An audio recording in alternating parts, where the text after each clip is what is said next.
Ma'asyiral muslimat yang dimuliakan Allah Subhanahu wa taala.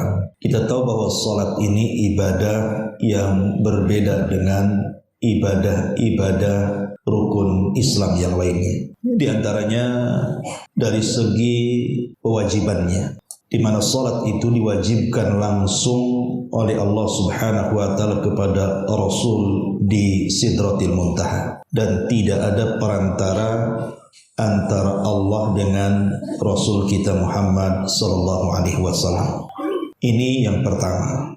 Sementara ibadah-ibadah yang lain itu diwajibkan dengan perantara Jibril, seperti puasa, zakat, haji, itu semua lewat perantara Jibril. Tapi sholat tidak, dia langsung antara Allah dengan Rasul tanpa perantara. Kemudian yang kedua, kewajiban sholat itu diwajibkan di langit, sementara kewajiban-kewajiban rukun Islam yang lainnya diwajibkan di bumi.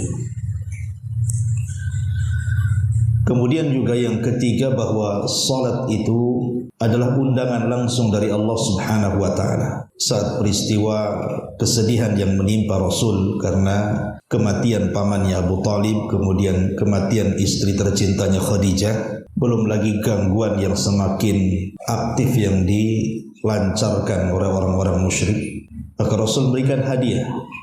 Allah memberikan hadiah kepada Rasul untuk menenangkan hati Nabi, maka diundanglah sampai ke Sidratil Muntaha. Kemudian yang keempat juga, salat ini satu-satunya ibadah yang menjadi penopang dalam Islam. Nabi SAW mengatakan bahwa salat itu tiangnya agama. Dalam sebuah hadis yang sahih, Rasul mengatakan, Ra'sul amri al-islamu wa amuduhu salatu wa dhirwatus sanamihil jihadu fi sabilillah. Bahwa pokok urusan hidup manusia itu adalah Islam. Perhatikan, pokok urusan hidup manusia itu adalah Islam. Artinya Islam itu harus lebih banyak dikonsumsi dibandingkan makan dan minum. Kalau makan minum itu 2 atau 3 atau 4 kali makan dalam sehari itu sudah cukup. Tapi Islam tidak. Setiap hentakan nafas kita itu perlu Islam. Makanya kalau kita bicara, bicarakan Islam. Kalau kita ngobrol, ngobrolkan Islam. Kalau kita ngerumpi, ngerumpilah tentang Islam. Kalau kita hendak menulis, tulislah tentang Islam. Karena Islam itu bukan hanya sebatas di masjid, di majelis ta'lim, tapi Islam juga menyeluruh di rumah, pada tetangga, di jalan, di pasar, di kantor, di semua lini kehidupan manusia itu ada Islam di situ. Karena dia adalah pokok urusan hidup kita. Lah pokok urusan hidup yang mulia Islam ini ditopang dengan sebuah tiang. Lah tiang itulah sholatnya. Kalau saya boleh analogikan seperti ini, Bu.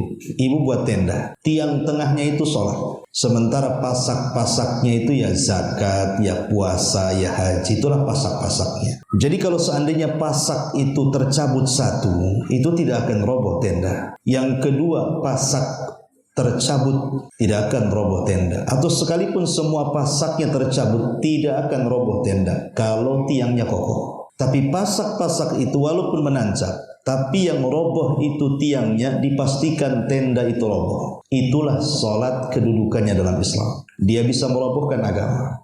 Makanya kemudian Nabi SAW membedakan antara kita orang Islam dengan orang kafir itu di sholat. Maka siapa yang meninggalkannya bisa kafir. Ini yang belum dipahami di masyarakat. Aneh kita lihat di masyarakat itu, kalau datang Ramadan, sak preman-preman itu puasa, Bu. Alasannya udah nggak sholat, masa nggak puasa katanya. Dia tidak sholat, tapi dia puasa kan gitu. Harusnya pentingkan dulu sholat, baru mementingkan yang lain. Bahkan ada sebagian orang yang tidak pernah sholat, kemudian mereka puasa Ramadan, itu masih memperhatikan sunnah-sunnah Ramadan. Contoh umpamanya, kalau buka, mereka masih nanya kurma tuh. Mana kurmanya? Untuk apa kurma? Ini kan sunnah Nabi katanya. Sama kurma ingat dia. Tapi sama sholat 5 waktu tak ingat pula. Tapi kalau sudah mau dekat maghrib, itu telinganya peka, Bu. Kapan azan, kapan azan. Tapi bukan untuk sholat, untuk buka. Habis buka tak sholat pula dia.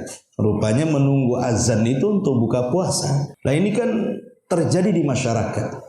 Padahal Nabi SAW mengatakan bahwa sholat itu yang pertama kali dihisab. Kalau dianggap baik sholatnya, maka amal-amal yang lain itu dianggap baik.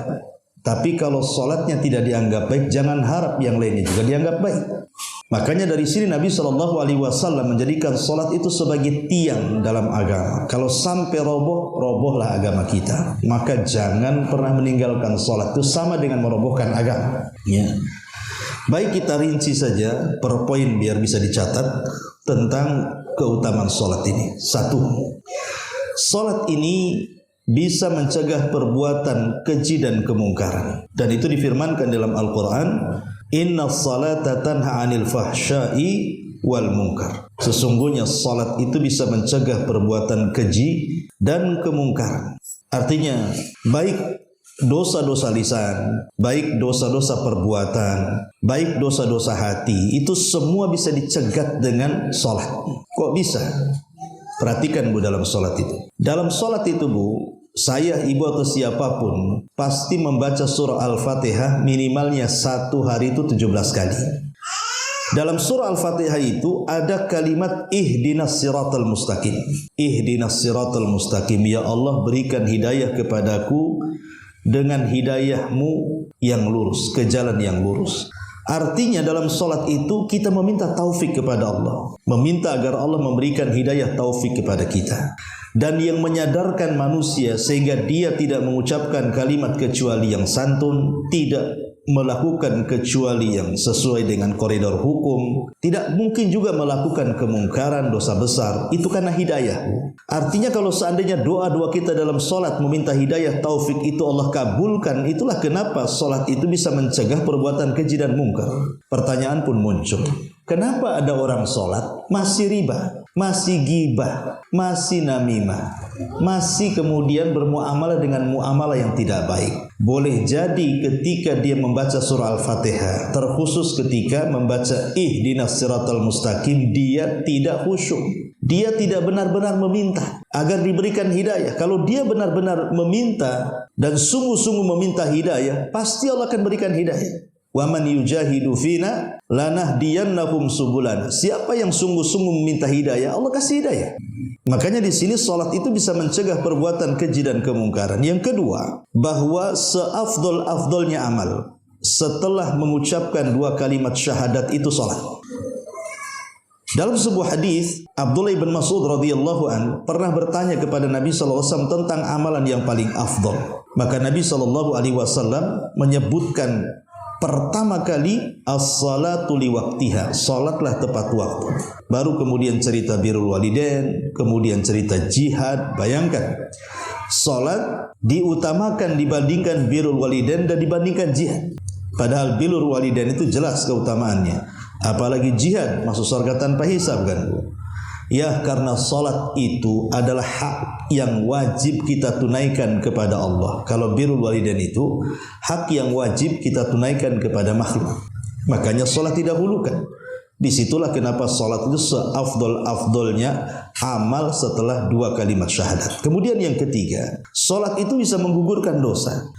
Nabi SAW pernah mempermisalkan sebuah sungai yang ada di depan rumah. Seandainya Bu, di depan rumah itu ada sungai. Sungai itu mengalir dari sumbernya, jernih, tidak ada kotoran. Kemudian ibu mandi sehari 5 kali. Kira-kira bersih enggak Bu? Bersih lah Bu. Bisa juga masuk angin tuh. 5 kali mandi sehari bersih. Ya, kadang ada yang enggak mandi pakai parfum saja ke pengajian. Ya, wangi juga padahal tak mandi. Cemana kalau dia mandi? Ya, mandi 5 kali lagi sehari, bersih-bersihlah. Lah disitulah Rasul mengatakan, begitulah salat 5 waktu. Seperti Anda mandi 5 kali dalam sehari, bersih, itulah juga salat 5 waktu bisa membersihkan dosa-dosa kita. Ini yang ketiga. Yang keempat, bukan hanya membersihkan dosa-dosa kita. Setiap kita salat gugur dosa kita, setiap kita salat gugur dosa kita. Tapi lebih daripada itu, keburukan-keburukan kita itu bisa dihapuskan. Dalam sebuah hadis Nabi SAW mengatakan, as-salawatul khamsu wal jum'atu ilal jum'ati wa ramadhan ila ramadhan mukaffiratun lima bainahunna idza ijtunibatil kabair. Dari salat 5 waktu ke salat 5 waktu berikutnya, artinya dari zuhur ke asar, asar ke maghrib, maghrib ke isya, isya ke subuh, subuh ke zuhur lagi, dan begitu seterusnya, Bu. Antara 2 salat itu, kalau kita betul-betul tadi subuh salat dengan baik, nanti sebentar lagi zuhur salat dengan baik, kemudian asar salat dengan baik, maka antara subuh dengan zuhur di tengah-tengahnya, Bu, itu keburukan-keburukan kita akan dihapus. Nah, ini kan luar biasa. Ya, ini yang keempat. Yang kelima, salat ini nurun li sahibiha. Dia akan menjadi cahaya bagi pemiliknya. Tidak hanya di dunia cahaya itu, tetapi juga cahaya itu akan menerangi dalam kuburannya. Bahkan akan menolong saat kita berada di titian yang gelap gulita, akan dimunculkan cahaya itu. Dalam sebuah hadis, Nabi SAW mengatakan, hadis yang dari sahabat Abdullah bin Umar radhiyallahu anhuma. Jadi Nabi SAW satu hari menyebutkan kepada kami para sahabat tentang keutamaan salat. Apa kata Rasul? Man hafadha 'alaiha kanat lahu nuran wa burhanan wa najatan yaumal qiyamah wa lam yuhafid 'alaiha lam yakun lahu nurun wala burhanun wala najatun wa kana yaumal qiyamati ma'a Qarun wa Fir'aun wa Haman wa Ubay bin Ka'b. Apa kata Rasul? Barang siapa yang menjaga salat, ibu menjaga salat 5 waktu, maka dia akan memperoleh cahaya, bukti dan keselamatan. 3 keutamaan. Pertama cahaya, yang kedua bukti, dan yang ketiga keselamatan. Kapan itu? Pada hari kiamat. Tapi lihat sebaliknya. Orang yang tidak menjaga salat, kata Rasul, dia tidak akan punya cahaya, dia tidak akan punya bukti di hadapan Allah, dan dia tidak akan selamat pada hari kiamat. Bahkan lebih parah lagi, kata Rasul, nanti pada hari kiamat nerakanya akan disamakan dengan Qarun, dengan Fir'aun, dengan Haman, dan dengan Ubay ibn Khalafid. Subhanallah, ini bukan main-main ancamannya. Ya. Jadi orang yang meninggalkan salat itu, Bu, mereka satu neraka dengan Fir'aun, dengan Haman, dengan Qarun, dan dengan Ubay ibn Ka'ab. Subhanallah. Kenapa kemudian digabungkan dengan orang-orang brengsek kayak gini, Bu? Ya. Qarun itu, atau Haman, atau Fir'aun, ataupun Ubay ini. Pertama, di sini Rasul mengurut dengan sebutan Fir'aun. Kenapa Fir'aun itu tidak mau mengikuti ajakan Nabi Musa? Congkak, karena dia merasa berkuasa. Kenapa kemudian Haman juga ikut-ikutan menjadi penghasut Fir'aun sehingga memusuhi Nabi Musa? Karena dia penjilat pemerintah, menteri penjilat Haman itu. Kenapa kemudian Qarun juga sama menolak ajakan Nabi Musa? Karena dia merasa kaya, Musa miskin. Kenapa Ubay ibn Khalaf dia memusuhi Nabi SAW? Karena dia merasa pedagang paling hebat, paling sukses di zaman itu. Dari sini kita tahu bahwa 4 perkara yang melalaikan salat. Pertama kekuasaan, yang kedua menjilat penguasa, yang ketiga perniagaan, dan yang keempat kekayaan. Itu yang menjadikan orang itu lalai dari salat. Pertama kekuasaan. Kekuasaan itu melalaikan manusia dari salat, dari mengingat Allah Subhanahu wa taala, karena otaknya hanya bagaimana caranya berkuasa, enggak peduli dengan Allah Azza wa Jalla. Begitu juga para penjilatnya. Begitu juga sebuah peniaga, kalau dia sudah terhubung hatinya dengan harta, dia lupa dengan Allah itu. Begitu juga orang kaya. Kaya itu sering saya katakan dia sirru tughyan, rahasia bejatnya orang. Orang kalau sudah kaya itu jarang ingat Allah. Karena apa? Karena alat maksiat ada di tangannya. Kekayaan, dia bisa apa saja dengan uangnya. Nah, di sini Nabi SAW mengatakan bahwa orang yang menjaga salat itu, maka mereka akan diberikan cahaya. Lihat wajah-wajah orang salat itu. Wajah-wajah orang salat itu bersinar, di dunia saja bersinar, karena mereka selalu dibasuh dengan air wudhu. Enggak perlu, Bu, pakai skincare, Bu, ya, biar ngejreng wajahnya. Wudhu saja itu sudah bisa merawat kulit wajah ibu itu. Coba orang yang nggak pernah sholat, nggak pernah wudhu itu, walaupun mereka pakai lipstik, pakai apa benda macam-macam itu, iya, ketika pakai bedak aja menor, kena hujan habislah tuh. Ya.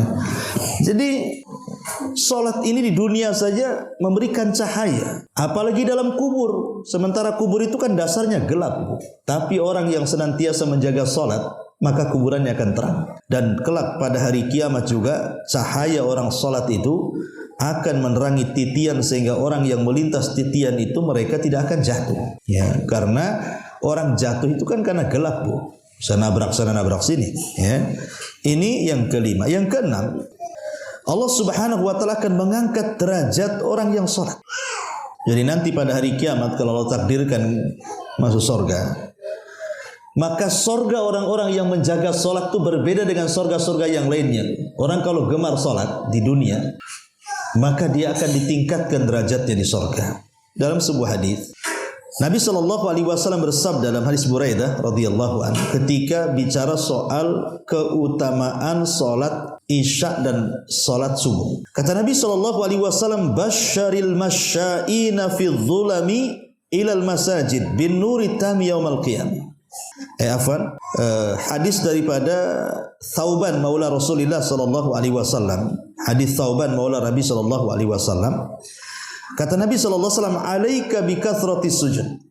Fa innaka la tasjud lillahi sajdatan illa rafa'aka Allahu biha darajatan." Wajib atas kamu memperbanyak sujud, wahai Thauban. Karena tidaklah seseorang sujud karena Allah satu kali sujud saja itu sudah akan mengangkat derajatnya. Jadi Allah akan mengangkat derajat orang-orang yang senantiasa salat. Ya. Ini yang nomor 6. Yang nomor 7, bahwa semua orang ingin berjumpa dengan Rasul kan. Saya, ibu atau siapapun lah yang mengaku umat Nabi Shallallahu Alaihi Wasallam, pasti keinginan kita kan berjumpa dengan Nabi kan, Bu. Karena bagaimanapun kebaikan Nabi Shallallahu Alaihi Wasallam kepada kita itu luar biasa. Kalau bukan sudah tidak mengenal agama, sudah rusak akalnya, rusak kehormatannya, rusak segalanya. Tapi dengan kelahiran Rasul, kemudian dengan adanya Rasul diangkat menjadi Nabi dan Rasul, dia menyelamatkan kita semuanya. Tentu kita akan rindu berjumpa dengan penyelamat kita. Di dunia mustahil, karena jarak kita dengan Rasul sudah beda zaman. 14 abad yang silam Rasul meninggal. Tapi mungkinkah kita bisa berjumpa dengan Nabi Shallallahu Alaihi Wasallam? Mungkin, kalau kita bisa masuk surga. Dengan cara apa? Salat. Ya. Makanya ada seorang sahabat namanya Rabi'ah ibn Ka'ab al-Aslami. Rabi'ah itu anak kecil, Bu. Usianya 10 tahun. Rabi'ah ibn Ka'ab al-Aslami. Tapi walaupun usia 10 tahun, dia itu suka membantu Nabi. Dia jarang disebutkan tidurnya di dekat-dekat rumah Nabi. Jadi dia terus terjaga di malam hari. Karena Rasul itu terkadang bangun di malam hari. Entah dia butuh air wudhu, entah dia butuh sandal, butuh siwak, atau kebutuhan lainnya lah di malam hari. Lah yang selalu menyiapkan itu semua adalah Rabi'ah ibn Ka'ab al-Aslami. Padahal usianya 10 tahun, Bu. Tapi sudah mengabdi kepada Nabi. Jadi karena kebaikannya Rabi'ah ibn Ka'ab al-Aslami ini, maka Nabi SAW ingin memberikan hadiah kepada Rabi'ah ini karena kebaikannya. Dan ingat, ini disebut wafa namanya, Bu ya. Akhlak Rasul itu salah satunya wafa. Wafa itu sering saya katakan, kalau ibu berbuat baik kepada saya 1 kali, saya akan berbuat baik kepada ibu 10 kali. Itu disebut wafa. Dan itu akhlaknya para nabi, akhlaknya para ulama. Jadi biasakan, Bu, ibu itu punya akhlak wafa. Ya, wafa itu kalau ada orang berbuat baik kepada ibu 1 kali, ibu balas 10 kali. Lah Nabi SAW itu akhlak wafanya luar biasa. Jadi Nabi mengatakan kepada Rabi'ah ibn Ka'ab al-Aslami ini, kata Nabi SAW, "Ya Rabi'ah, sal, mintalah, aku akan beri. Mintalah sesuatu, aku akan beri." Rabi'ah ini umur 10 tahun, Bu. Pertanyaannya, Bu, kalau ibu punya anak umur 10 tahun, kemudian bapaknya ngomong sama anaknya, "Nak, ingin apa?" Kira-kira jawabannya apa anak ibu tuh? Ingin handphone kan, Bu ya? Ya ingin handphone lah, Bi. Ya itu apalagi gadget, ingin Android, ingin apalah, pokoknya berhubungan dengan game lah biasanya. Tapi lihat Rabi'ah ibn Aslam, karena dia memang kehidupannya juga di sekitar Nabi, di lingkungan orang baik. Ketika Rasul mengatakan seperti itu, apa dia mengatakan apa? "As'aluka ma'aka fil jannah." Rasul, aku hanya ingin bersamamu di sorga. Aku hanya ingin menjadi temanmu di sorga. Subhanallah. Apakah Nabi SAW menolak? Tidak. Rasul hanya mengatakan kepada Rabi'ah, kalau begitu baik. Awa ghaira dzalik. Ada enggak yang lainnya? Kata Rabi'ah, tidak ada Rasul, itu saja. Wadah. Maka Rasul mengatakan, fa'inni ala nafsika bi kathrati sujud. Kalau begitu bantu supaya Allah mengabulkan keinginanmu menjadi temanku di sorga, perbanyak salat, perbanyak sujud. Dari sini istinbat para ulama, hadis mengatakan bahwa di antara perkara yang bisa menjadikan kita berjumpa dengan Rasul, walaupun seandainya sorga kita akan berbeda dengan sorga Rasul, tentu tidak mungkin sama sorga kita dengan sorga Nabi. Tapi Nabi SAW bisa berkunjung menemui kita dengan cara apa? Perbanyak salat. Ya, ini juga di antara keutamaan yang disebutkan oleh para ulama. Kemudian yang nomor 8, bahwa semata-mata berjalan kaki ke masjid untuk salat, itu setiap langkahnya saja sudah dicatat pahala, dihapuskan dosa dan diangkat derajat. Itu jalan kakinya, Bu. Belum salatnya, baru jalan kakinya. 1 langkah mendapatkan pahala, 2 langkah menghapuskan dosa, 3 langkah mengangkat derajat. Dalam hadis Nabi SAW mengatakan, man tatahhara fi baitihi thumma masya ila baiti min buyutillah liyaqdiya faridatan min faraidillah kanat khutuwatahu ihdahuma tahuttu khati'atan wal ukhra tarfa'u darajah.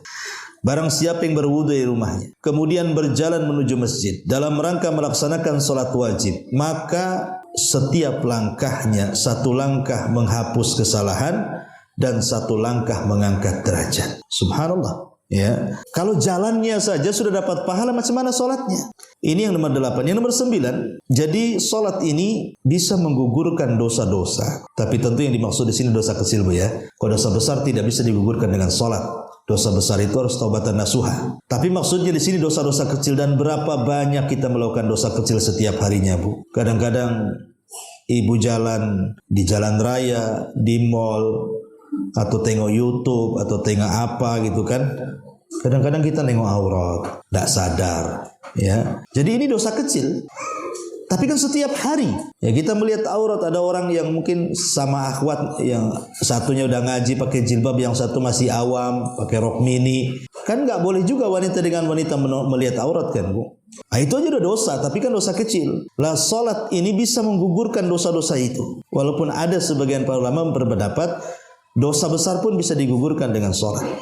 Ini yang nomor 9. Yang nomor 10, bahwa para malaikat akan mencari orang-orang yang salat. Akan mencari orang-orang yang salat, kemudian akan bersolawat. Artinya bersolawatnya malaikat itu memintakan ampun akan dosa-dosa kita. Jadi malaikat akan mengepak-ngepakkan sayapnya dalam rangka memintakan ampun akan dosa-dosa kita kepada Allah Subhanahu wa taala. Luar biasa gitu ya. Kita dicari malaikat. Kemudian yang nomor 13, nomor 12, bahwa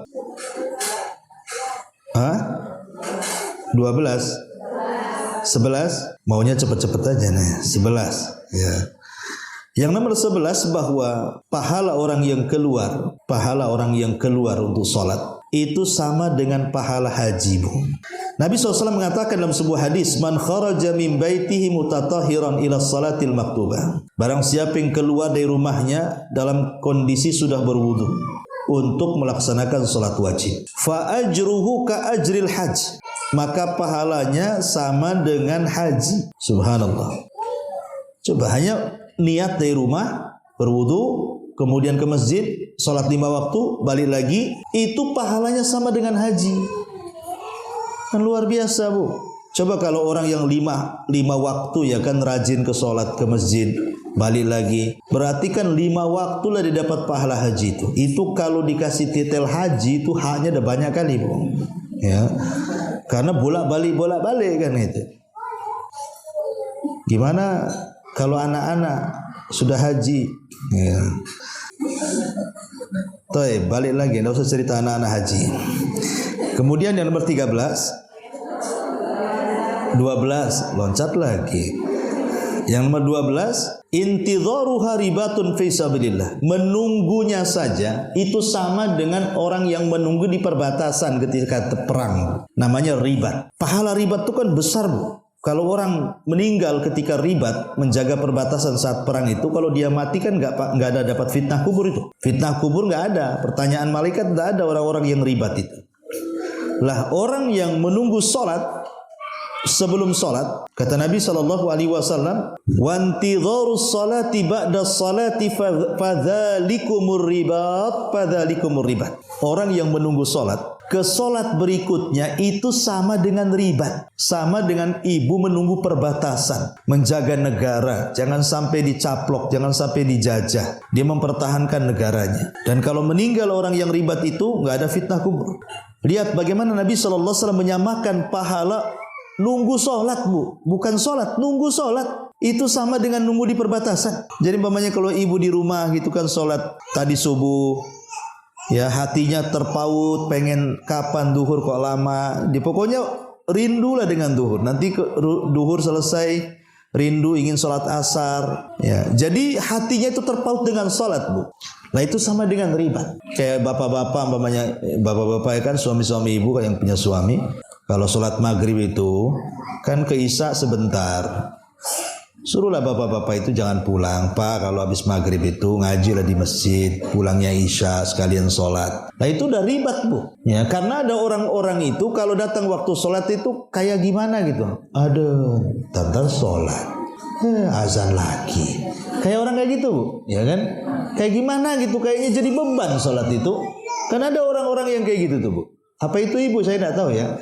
Tapi yang jelas bahwa ada orang yang menjadikan sholat itu beban. Harusnya itu kan sholat itu kebutuhan. Kalau beban itu begini, bu, bedanya beban dengan kebutuhan itu. Kalau sholat itu dijadikan beban, kayak orang bayar utang, bu. Plong, udah bayar utang, plong. Nah itu namanya beban, bu.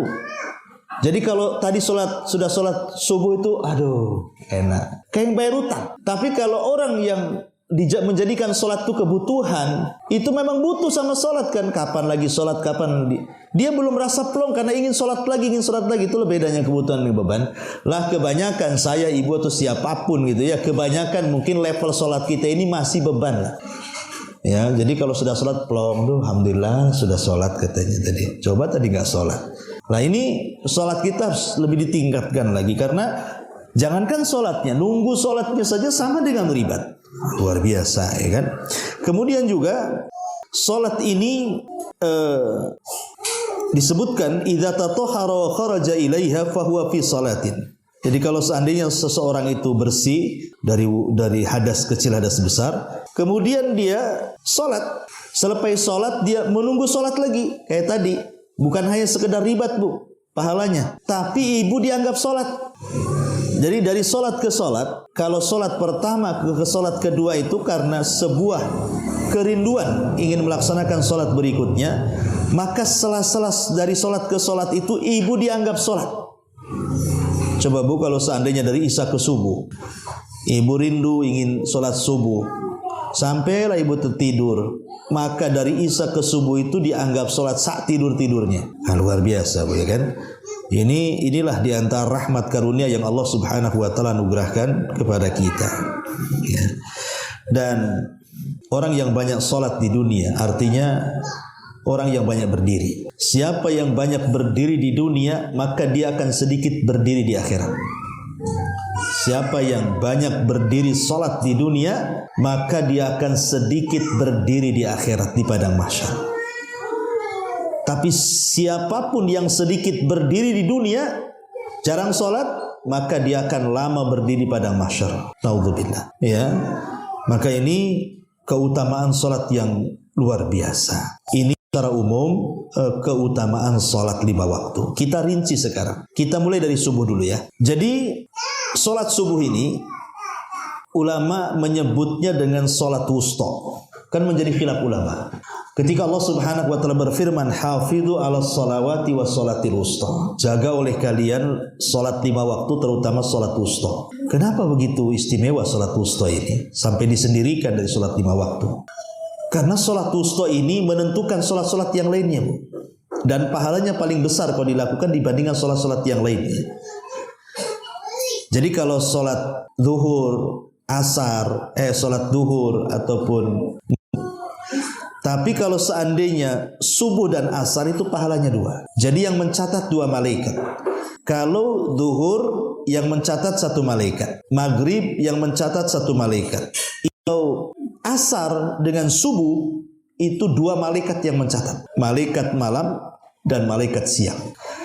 Karena Nabi SAW mengatakan, yata'aqabuna fikumul malaikatul laili wa malaikatun nahar. Telah menugaskan beberapa malaikat, ada yang ditugaskan di malam hari mencatat amalan di malam hari, ada yang malaikat ditugaskan di siang hari mencatat amalan baik di siang hari. Dan di siang hari itu ibu ngapain aja?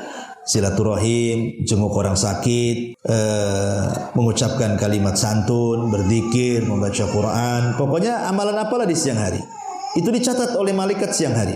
Atau mungkin di malam hari, ibu tahajud, ibu witir, baca Quran, ibu wudu, ibu zikir, itu dicatat oleh malaikat yang ditugaskan mencatat kebaikan di malam hari. Lah 2 malaikat ini Bu, baik yang malaikat ditugaskan di malam atau di siang hari, itu bertemunya di 2 salat Bu. Pertama salat asar, yang kedua salat subuh. Itu pertemuan 2 malaikat tadi. Makanya ketika Allah Subhanahu wa taala bertanya kepada 2 malaikat ini, ma taraktum ibadi, apa yang kau tinggalkan, sedang apa hamba-hambaku? Maka malaikat ini mengatakan, atainahum wa hum yusallun wa taraknahum wa hum yusallun. Kami datang, mereka sedang salat, kami tinggalkan, mereka sedang salat.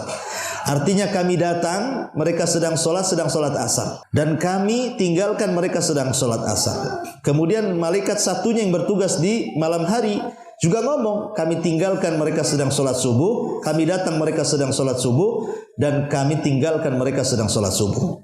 Jadi sholat subuh itu sholat yang dicatat 2 malaikat, malaikat malam dan malaikat siang. Inilah kenapa disebut sholat wusta. Adapun sholat asar disebut sholat wusta karena berdasarkan nas hadis. Adapun subuh juga disebut sholat wusta karena sholat subuh itu tidak ada gandengan jamaknya. Yang ada gandengan jamak itu kan kalau zuhur dengan asar Bu, itu gandengan jamak namanya, bisa takhir bisa takdim kan Bu.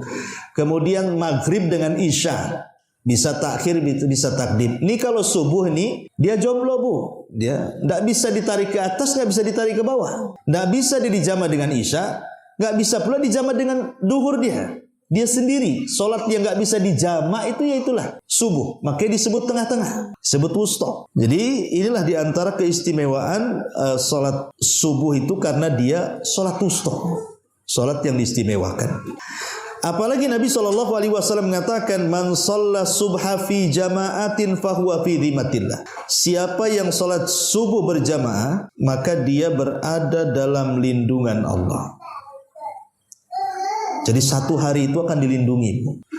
Dilindungi dari apa? Dari apa saja yang membahayakan ibu akan dilindungi oleh Allah Subhanahu wa taala.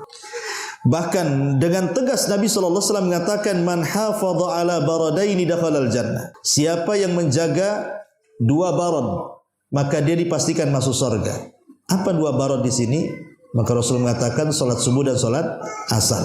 Lihat, orang yang menjaga sholat subuh itu ada jaminan surga. Karena memang tidak semua orang yang bisa melaksanakan subuh. Sholat yang paling berat dilakukan orang munafik itu sholat subuh. Orang munafik itu kalau bangun sudah terbit matahari, ya, karena berat untuk melaksanakan subuh itu. Apalagi subuh itu kalau dilaksanakan Bu, itu bisa menjadikan waktu yang sangat berkah bagi kehidupan kita. Karena malaikat sedang turun dan menyaksikan. Dalam Al-Quran Allah mengatakan apa? Inna Qur'an al-fajri kana mashhuda. Sesungguhnya bacaan Quran di waktu fajar itu disaksikan para malaikat. Makanya Rasulullah SAW itu biasa memanjangkan bacaan di sholat subuh. Berbeda dengan sholat-sholat yang lainnya, Rasul itu sedang atau singkat. Kalau kayak maghrib itu kan singkat, isya sedang, subuh ini panjang. Rasul biasanya kalau sholat subuh itu tidak kurang dari 100 ayat dia baca Bu. Nah, ibu biasakan subuh itu agak panjang. Ustaz gak ada hafalan, cuman ini aja juz amma. Ya gak apa-apa juz amma. Ibu baca inna a'tayna, nah, nanti selesai baca kulhu, nah, selesai baca al-falaq kan itu ya. Sambung-sambungkan aja lah. Nah, supaya lebih panjang lagi. Apalagi kalau ibu bisa an-naba, oh itu luar biasa Bu. Ya, oh nggak bisa Ustaz, lam yakunil aja terbolak-balik saya. Ya nggak apa-apa, yang pendek-pendek saja. Karena sholat wajib itu tidak boleh memaksakan bacaan, Bu. Karena ada orang yang memaksakan bacaan sampai pegang mushaf. Nggak boleh. Bolehnya sholat pegang mushaf itu hanya sholat sunnah. Ibu kalau tahajud pengen lama, nggak banyak hafalan, boleh pegang mushaf. Tapi kalau sholat wajib nggak boleh, Bu, karena ada perintah dari Allah dalam Al-Quran, faqra'u ma tayassara minal Quran. Bacalah dari yang mudah yang kau hafal dari Quran. Jangan memaksakan. Kalau ibu hafalnya ina a'tayna, ya sudah ina a'tayna saja. Nggak usah sok-sokan Al-Baqarah, ya. Hafal pun tidak. Ya, jadi ini yang harus dipahami tentang keutamaan salat fajar ini. Apalagi salat fajar ini, Bu. Itu waktu yang sangat diberkahi karena sudah masuk waktu pagi. Nabi SAW sampai mengatakan dalam doanya itu, Allahumma barik li ummati fi bukuriha. Ya Allah, berkahi umatku di waktu paginya. Coba, waktu fajar itu waktu berkah, Bu. Waktu sangat berkah dan keberkahannya akan terus sampai terbit matahari. Mulai dari menyingsing fajar shadiq sampai terbit matahari, itu waktu sangat berkah. Jangan disia-siakan. Ya, karena di waktu itu rizki kita dirahasiakan. Maka jangan suka tidur di waktu setelah subuh, kecuali kalau memang malamnya begadang karena kerja atau karena sakit atau karena lelah, pegel-pegel, terpaksalah harus tidur setelah subuh, maka para ulama membolehkan, tidak ada dosa. Cuman kalau memang membiasakan tidur setelah subuh itu tidak baik. Ulama mengatakan makruh, tidak baik, dibenci. Karena itu waktu berkah. Sampai-sampai Imam Ibnul Qayyim rahimahullahu ta'ala mengatakan, orang yang membiasakan meninggalkan begadang setelah subuh, artinya tidur, membiasakan tidur setelah subuh, itu akan dicabut keberkahan hidupnya, keberkahan keluarganya, keberkahan usahanya, semua berkahnya akan dicabut. Maka sayang gitu ya. Makanya orang yang biasanya melaksanakan subuh itu hidupnya akan tenang. Ya, rumahnya akan senantiasa berkah. Berkah itu tidak mesti kaya, ya. Berkah itu ketenangan, anak-anaknya jadi soleh dan soleha, ya. Kemudian rumah tangganya makin harmonis dan begitu seterusnya. Kalau betul-betul satu keluarga itu melaksanakan sholat fajar. Karena berkah itu kan kebaikan yang menetap, Bu. Ya, tapi kan kebanyakan orang-orang tidak paham bahwa sholat fajar itu sholat yang penuh dengan berkah. Apalagi kalau cuaca bagus. Ini saya sering nasihati ya di mana aja lah. Ya, termasuk keluarga saya juga saya sering nasihati kalau habis subuh, bukan hanya jangan tidur, bukalah tuh jendela-jendela tuh, biar masuk angin, ya, angin soba namanya. Angin soba itu angin yang senantiasa menolong Rasul ketika perang. Kata Nabi SAW, nusirtu bis soba, aku senantiasa ditolong dengan angin subuh. Maka biarkan angin itu masuk, ya, supaya ya selain daripada situ masuk. Makanya kalau ibu lihat riwayat-riwayat tentang wanita-wanita di zaman Nabi yang ke masjid sholat jamaah itu tidak pernah ibu dapat riwayatnya kecuali sholat subuh. Bukan berarti sholat jamaah bagi wanita selain subuh tak boleh, asal memenuhi syarat. Cuman kan maksudnya kalau kita melihat riwayat dari sahabiah wanita-wanita di zaman Nabi, kalau ke masjid itu hanya ada di sholat subuh. Kenapa? Setelah dijelaskan oleh para ulama, karena salah satu hikmahnya adalah riyadhiyah. Jadi wanita-wanita di zaman Rasul itu sekalian subuh itu sekalian olahraga. Mereka jalan kaki dari rumahnya ke masjid, kemudian jalan kaki dari masjid ke rumahnya sekalian olahraga, karena di situ ada angin sehat, angin yang menyegarkan, yang disebut dengan angin soba. Ini kalau cuaca bagus, Bu. Kalau cuaca hujan deras ya nggak usah ke masjid, hujan-hujanan kan, masuk angin nanti, ya. Jadi ini diantara keutamaannya banyak sekali, ya, sholat subuh itu. Saya rinci sajalah. Yang pertama, ya, biar enak nulisnya, orang yang sholat subuh berjamaah. Ustaz, gimana kalau nggak berjamaah? Kami kan wanita lebih di rumah. Ya sama, Bu. Ibu sholat di rumah dengan bapak sholat di masjid itu hukumnya sama.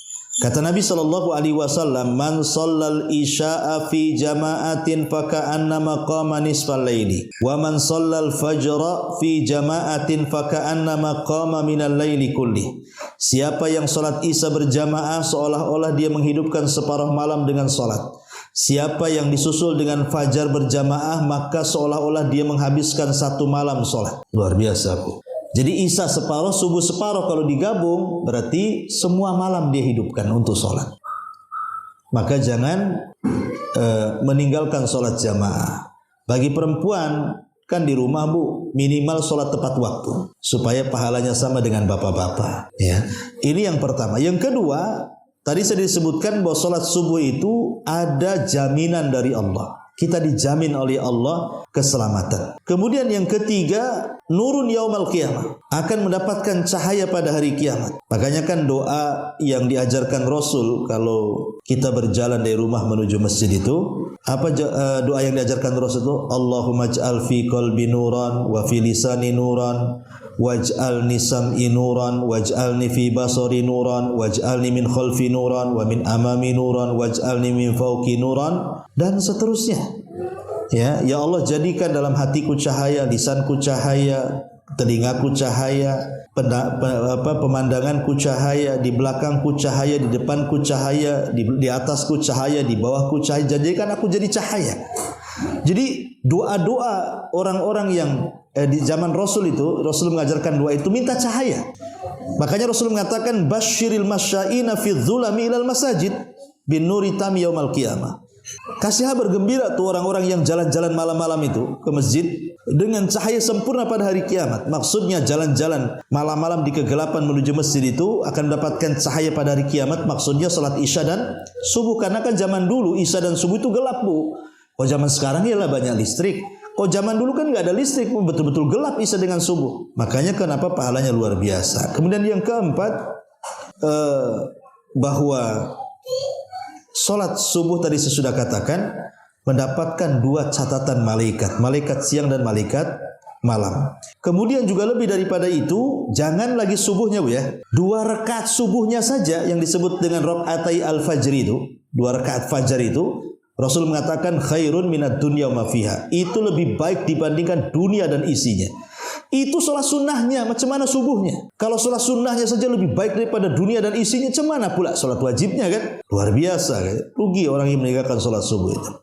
Kemudian juga sholat subuh ini mendatangkan rizki dan berkah, karena doa Rasul tadi yang disebutkan, Allahumma barik li ummati fi bukuriha, ya Allah berkahi umatku di waktu paginya. Kemudian juga dapat kabar gembira surga. Man shallal baradaini dakhalal jannah. Siapa yang menjaga 2 barad, maksudnya salat asar dan subuh, dijamin masuk surga. Kemudian dihindarkan dari sifat munafik. Karena yang berat salat bagi orang itu, orang munafik itu subuh dan isya. Berarti kalau ibu salat subuh terbebas dari sifat munafik. Bahkan bukan hanya itu, ibu terbebas dari kencing setan. Kencing setan. Kan ada sebuah hadis begini, Bu, dari Abdullah bin Mas'ud, ya. Jadi seorang laki-laki ada di samping Nabi. Bertanya Rasul, ada seorang Abdullah bin Mas'ud, laki-laki maksudnya, Abdullah bin Mas'ud bertanya tentang seorang laki-laki yang tidur sampai pagi, sampai bablas subuhnya. Apa kata Rasul? Dzakar rajul bala syaitanu fi udhuni. Orang itu sedang dikencingi setan telinganya. Coba, Bu. Jadi orang yang tidak sholat subuh itu sedang dikencingi setan telinganya. Maaf ini, Bu, ya. Seandainya telinga ibu dikencingi kawannya, marah nggak, Bu? Marah lah, kurang ajar katanya. Masa aku dikencingi telinganya? Kok sama setan ibu tak marah? Ya. Hari-hari dikencingi kan orang-orang yang nggak pernah sholat subuh, kok nggak marah sama setan? Coba kalau orang yang ngencingi kan marah tuh. Artinya begini, Bu, kalau orang ngencingi orang, apalagi telinga, itu kan bagian daripada kepala, itu kan menghina namanya, Bu. Lah berarti hari-hari dihina setan kok tak marah dia? Nah, ini yang jadi masalah. Ya, jadi dia sedang dihinakan setan. Berarti orang yang bangun subuh, dia sudah menghilangkan kehinaan setan. Ada yang memaknai seperti itu. Makna yang kedua, dikencingi setan, artinya telinganya disumpel oleh kencing setan sehingga susah mendapatkan nasihat. Maka lihat, Bu, orang-orang yang degil kalau nasihati itu, berarti subuhnya masalah tuh. Ya, karena kesumpel tuh itu sama kencing setan, nasihat pun tak masuk. Ya. Jadi hidayah ditutup di telinganya, naudzubillah. Ya, termasuk juga jelek jiwanya. Orang yang meninggalkan subuh itu pasti jelek jiwanya dan kehidupannya pasti banyak masalah yang tidak tahu apa sebabnya. Karena ada hadis Muslim yang mengatakan yaqidu syaitan ala qafiyati rasi ahadikum id huwa nam thalatha uqadin. Jadi setan itu mengikat di tengkuk salah seorang di antara kalian ketika dia tidur 3 ikatan. Kemudian 1 ikatan setan akan memantra-mantrai dan mengatakan nim alaika lailun tawil, tidur malam masih panjang. Padahal dah subuh tuh. Setan masih saja nyanyi di telinga. Tidur malam masih panjang. Tidur malam masih panjang. Padahal alarm itu semua udah bunyi. Tetap dia tidur. Dia kena tuh sama setan itu kan. Dihipnotis ketika tidurnya. Tapi kalau orang bangun sebelum subuh, apa kata Rasulullah? Kalau dia berzikir hilang 1 ikatan. Kalau dia wudu hilang 2 ikatan. Kalau dia sholat hilang 3 ikatan. Semua hilang. Di pagi hari dia akan nasyid. Ya, nasyid itu artinya semangat. Thayyibun nafsi, jiwanya akan baik. Wa illa asbah khabithun nafsi kaslan. Kalau tidak, hatinya busuk dan dia pemalas. Akan banyak masalah. Ya. Jadi intinya bahwa inilah diantara keutamaan salat subuh. Adapun keutamaan salat duhur, kita lihat keutamaan salat rawatib qabliyah ba'diyahnya. Ummu Habibah radhiyallahu anha mengatakan dari Nabi SAW, man shalla arba'an qabla zuhri wa arba'an ba'daha lam tamassahun nar. Siapa yang salat 4 rakaat sebelum duhur, 4 rakaat setelah duhur, neraka tidak akan menyentuhnya. Subhanallah. Kalau qabliyah ba'diyahnya saja, seseorang yang menjaga 4 rakaat sebelum duhur, 4 rakaat setelah duhur tidak akan tersentuh api neraka. Macam mana dengan duhurnya? Kita melihat keutamaan salat sunnahnya dulu ya. Macam mana dengan duhurnya? Ya, luar biasa Bu. Ya, jadi bahkan disebutkan dalam hadis itu, man shalla fi yaumin wa lailatin itsnatai asyrata rak'atan bunya lahu baitun fil jannah. Barang siapa yang menjaga dalam sehari semalam itu 12 rakaat, maka akan dibangunkan padanya sorga. Lah 12 rakaat itu salah satunya qabliyah duhur dan ba'diyahnya. Ya, dijanjikan Allah akan bangunkan satu istana di sorga. Subhanallah. Ya, setiap hari. Ya. Ini duhurnya. Kemudian kita masuk asarnya. Asarnya tadi saya sudah singgung sedikit, ya. Dan bisa ditambah kenikmatan di sorga itu, Bu. Yang paling tinggi adalah melihat Allah. Itu yang paling tinggi. Kalau seseorang bisa dan mampu melihat Allah, maka itu kenikmatan yang lebih nikmat dibandingkan sorganya itu sendiri. Sorga enggak seberapa nikmatnya dibandingkan kita memandang wajah Allah. Lah salah satunya Rasul mengatakan, "Ini istata'tum an taghlibu ala salatin qabla tulu'i syamsi wa qabla ghurubiha faf'alu." Jadi kalau kalian ingin melihat Allah dan kalian bisa untuk mengalahkan hawa nafsu sehingga kalian bisa salat sebelum terbit dan sebelum terbenam, artinya subuh dengan dengan asar, maka lakukanlah. Kata ulama mengatakan inilah di antara keutamaan salat asar, akan dihadiahi bisa melihat Allah kelak pada hari kiamat. Dan ini kenikmatan yang luar biasa. Cukup hadis ini saja sudah menjelaskan betapa agungnya salat asar itu. Apalagi asar tadi saya katakan salah satu daripada salat wusta. Ya, buru-buru aja Bu, karena saya ada kajian juga di Al-Falah. Kemudian salat maghrib, ya, salat maghrib. Nabi SAW ketika bicara soal maghrib, maghrib ini salat yang luar biasa, salat yang paling dicintai Allah. Kenapa salat maghrib itu salat yang paling dicintai Allah? Karena salat satu-satunya yang ganjil bilangannya itu maghrib. Isya 4 rakaat, subuh 2 rakaat, duhur 4 rakaat, asar 4 rakaat. Yang ganjil itu maghrib kan Bu? 3 dia. Ya, makanya disebutkan salat maghrib itu adalah witirnya siang.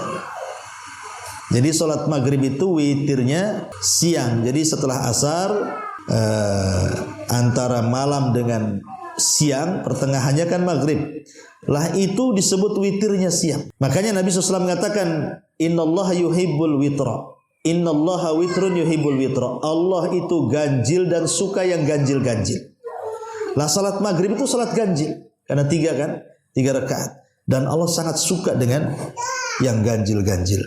Bahkan Nabi SAW mengatakan, la tazalu ummati alal fitrah ma lam yuakhirul maghriba hatta tashtabikan nujum. Manusia, umatku kata Rasul, akan senantiasa di atas kebaikan selama mereka melaksanakan maghrib. Ya, selama mereka melaksanakan maghrib maka manusia akan di atas kejayaan. Coba bayangkan. Dalam riwayat sampai mereka tidak mengakhirkan maghrib sampai bintang muncul.